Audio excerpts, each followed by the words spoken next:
नमस्कार प्रेक्षकांनो, कसे आहात सगळे? तर प्रेक्षकांनो, लपंडावमध्ये आज संडे स्पेशल मध्ये आपण पाहणार आहोत की सखी जवळचे आता सगळे पैसे संपलेले असतात. तर शेवटी तिने आता स्वतःचं पैजण गहाण ठेवलं असतं प्रेक्षकांनो, आणि ते सुद्धा पैसे आता संपतात. कारण तिने चाळीतल्या मुलांना आता 31st साठी वर्गणी दिली असते, ते सुद्धा आता 500 रुपये. तर आता सखीकडे काहीच पैसे नसतात, म्हणून ती ठरवते की आपण कोणता तरी एक जॉब करायचा आणि आपलं घर चालवायचं. कारण तिने ठरवलं असतं की तिला कान्हाकडून एकही रुपये नको.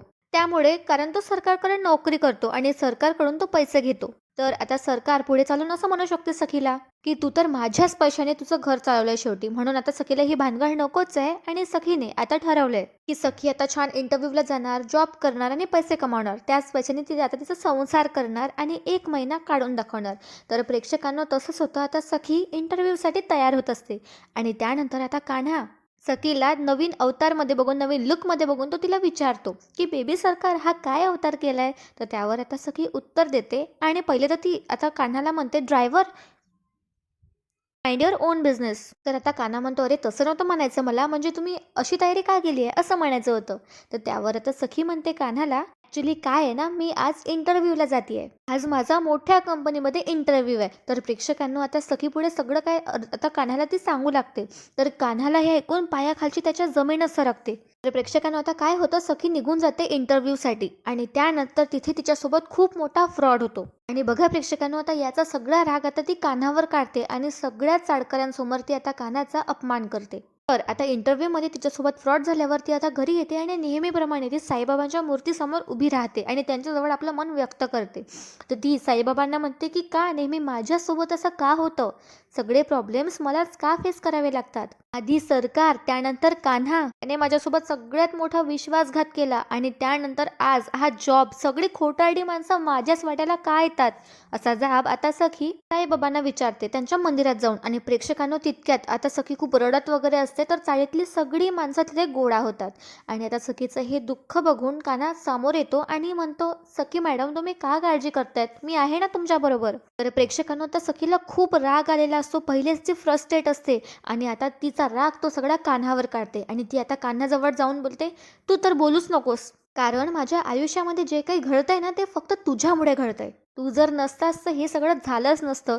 तू आणि त्या माझ्या आईने माझं सगळं जीवन उद्ध्वस्त करून ठेवलंय. तर प्रेक्षकांना ते इथे कानाला खूप वाईट वाटत असतं आणि त्याला आश्चर्य सुद्धा वाटत असतं. तर बघा प्रेक्षकांना, आता सखी काय करते, कानाचा खूप अपमान करत असते ते सगळ्या चाडकऱ्यांसमोर. आणि त्यानंतर सखी कानाला स्पष्टपणे म्हणते की तू मला नकोच आहेस, तुझ्यासोबत मला कधी लग्न करायचंच नव्हतं आणि तू मला फसवलंयस. त्यामुळे निघून जा तू माझ्या आयुष्यातून, म्हणजे माझ्या आयुष्यातले सगळे प्रॉब्लेम्स ठीक होतील.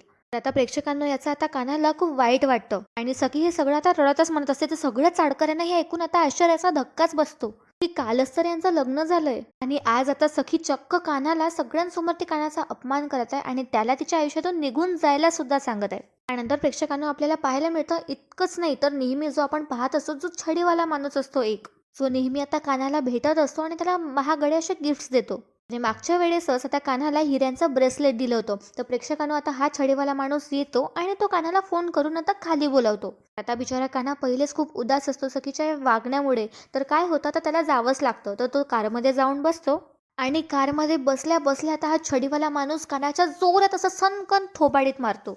तर प्रेक्षकांनो, कदाचित याचं कारण आता हेच असणार आहे की कान्हा आपल्या ध्येयापासून लांब चाललाय आणि कुठेतरी तो भरकटत चाललाय आणि तो सखीच्या मागे आहे. आता सखीच्या प्रेमात पडलाय, त्यामुळे आता त्याला त्याचं ध्येय असं दिसेनासं झालंय, धुंदलं झालंय आणि तो आता सरकारपासून थोडा दूर आहे.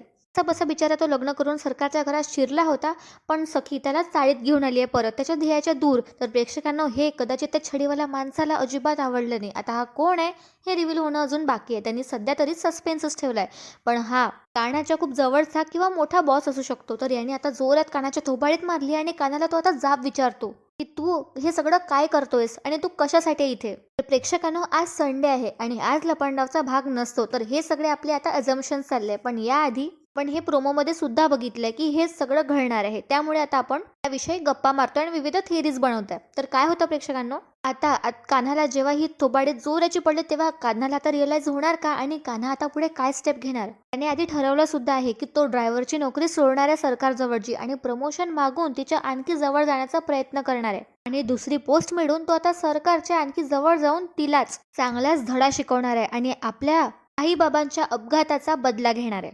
त्याचबरोबर प्रेक्षकांनो एक नुकताच धमाकेदार प्रोमो सुद्धा स्टार प्रवाहाने लॉन्च केलाय, ज्यामध्ये आपल्याला 24 आणि 25 डिसेंबरमध्ये जबरदस्त असा ट्विस्ट पाहायला मिळणार आहे, जो आता धक्कादायक आणि वाईट सुद्धा आहे. कारण यामध्ये काय होतं, आता फायनली गौतमने जो हा मनस्विनीचा पर्सनल ड्रायव्हर असतो मनोज, त्याच्याकडून आता माहिती काढून घेतली आणि तो पण पाहिला की कालच्या भागामध्ये आता गौतमने त्याला थोडे पैसे दिले असतात, कारण आता ड्रायव्हरला गरज असते पैशांची. आणि आता गौतम फक्त एक काम करायला सांगतो त्या ड्रायव्हरला, की जेव्हा पण मनस्विनी आता बाहेर जाणार एकटी, तेव्हा लगेच फक्त त्याला गौतमला कळवायचंय.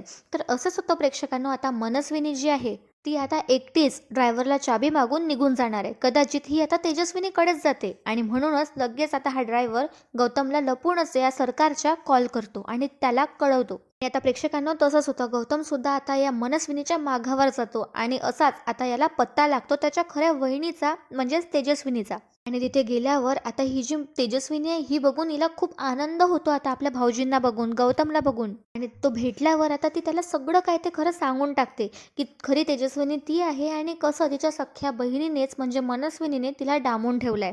तर आता तेजस्विनीला सुद्धा आता हे वाटणार आहे की ती आता बाहेर पडेल, सखीला भेटेल आणि सगळं काही चांगलं होणार आहे पूर्वीसारखंच. पण प्रेक्षकांना असं होत नाही. या मनस्विनीचं आता बारीक लक्ष असतं गौतमकडे आणि तितक्यात हा गौतमला आता जेव्हापर्यंत सगळं काही समजलं असतं, तो लगेच सखीला फोन सुद्धा करतो. आणि आता सखी आपल्या साडीत ती आता गुंडाने असं पाणी वगैरे भरते. तर काय होतं प्रेक्षकांना, आता गौतम तिला फोन करतो सखीला आणि तो कळवतो की सखी बबडू, आपल्या घरात जी बाई वावरत आहे ना, ती तुझी खरी आई नाही आहे, ती बाई दुसरीच कोणीतरी आहे. तितक्यात आता मनस्विनी हे ऐकून घेते आणि तिच्या हाती प्रेक्षकांना बंदूक असते आणि ती बंदूक ती गौतमच्या डोक्यावर ठेवते आणि ती म्हणते, मी मनस्विनी आहे, बरोबर बोलतोय तू.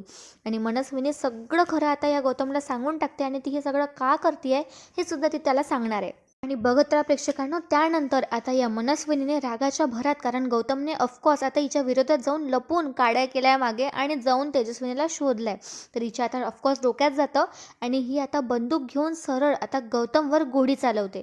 खरंच प्रेक्षकांनो, हा प्रोमो जो आहे, जो स्टार प्रमाणे नुकताच लॉन्च केला, हा खतरनाक प्रोमो होता. खरं तर असं नको व्हायला, जर गौतमचा खरंच यामध्ये मृत्यू झाला तर सखीच्या बाजूने तिचं साईड घेणारा कोणीच नाही राहणार. आणि दुसऱ्याच बाजूने आता सखीला कळतं सुद्धा की तिच्या गौतम काकाला काहीतरी झालंय म्हणून, त्यांच्या जीवाला धोका आहे म्हणून. तर बघूया प्रेक्षकांना आता सखी काय करणार आहे आणि ती काय स्टेप उचलते. त्याचबरोबर आता कान्हाच्या सुद्धा हे लक्षात येतं, कारण कान्हा सुद्धा सखी बरोबर हे सगळं ऐकत असतो, तो मागेच असतो. तर प्रेक्षकांना आता कान्हाला या मनस्विनीचं सत्य कळेल का, आणि गौतमच्या अचानक गायब झाल्यामुळे आता काय होणार हे बघणं खरंच खूप इंटरेस्टिंग असणार आहे. त्याचबरोबर आता सखीने कान्हाला म्हटलं की आयुष्यातून निघून जा म्हणून, तर आता कान्हा काय करतो, त्यांचं नातं संपवतो का, ते बघणं सुद्धा इंटरेस्टिंग असणार आहे. तसं तर नवीन प्रोमोवरून असं दिसत नाही, कारण 24 आणि 25 डिसेंबरमध्ये आता कान्हाला सुद्धा त्यांनी दाखवलंय आणि सगळे चाळीतच असते हे सुद्धा त्यांनी आता दाखवलंय आपल्याला. तर प्रेक्षकांना तुम्हाला संडे स्पेशल आपल्या लपंडावच्या गप्पा कशा वाटल्यात मला कमेंट करून नक्की सांगा. आणि त्याचबरोबर तुम्ही कालच्या एपिसोडला भरभरून प्रेम दिलंय त्याबद्दल खूप खूप धन्यवाद. आपले सबस्क्रायबर्स पण वाढत चालले आणि लाईक्स पण येत चालले, तर त्यासाठी खरंच खूप थँक्यू. तुमचा खूप मोठा हात आहे यामागे. तुमचं प्रेम असंच राहू द्या आणि आपल्या प्रत्येक व्हिडिओला लाईक देत जा आणि तुमची मतं सुद्धा मला कमेंटमध्ये नक्की कळवत जा. आणि अशाच धमाकेदार एपिसोडसाठी आपल्या चॅनलला सबस्क्राईब करून ठेवा, म्हणजे तुम्हाला वेळेवर सगळे एपिसोड्स मिळतील. त्याचबरोबर बाजूला जी एक बेल आयकन आहे त्यावर तुम्ही प्रेस करू शकता, ज्यामुळे तुम्हाला आता नोटिफिकेशन येणार. सर्वात जेव्हा मी व्हिडिओ टाकेल तेव्हा तुमच्यापर्यंत ती नोटिफिकेशन येईल आणि तुम्ही आपला एपिसोड एकदम अगदी वेळेवर बघू शकता. आपला आजचा व्हिडिओ शेवटपर्यंत पाहण्यासाठी खूप खूप धन्यवाद आणि हॅपी संडे.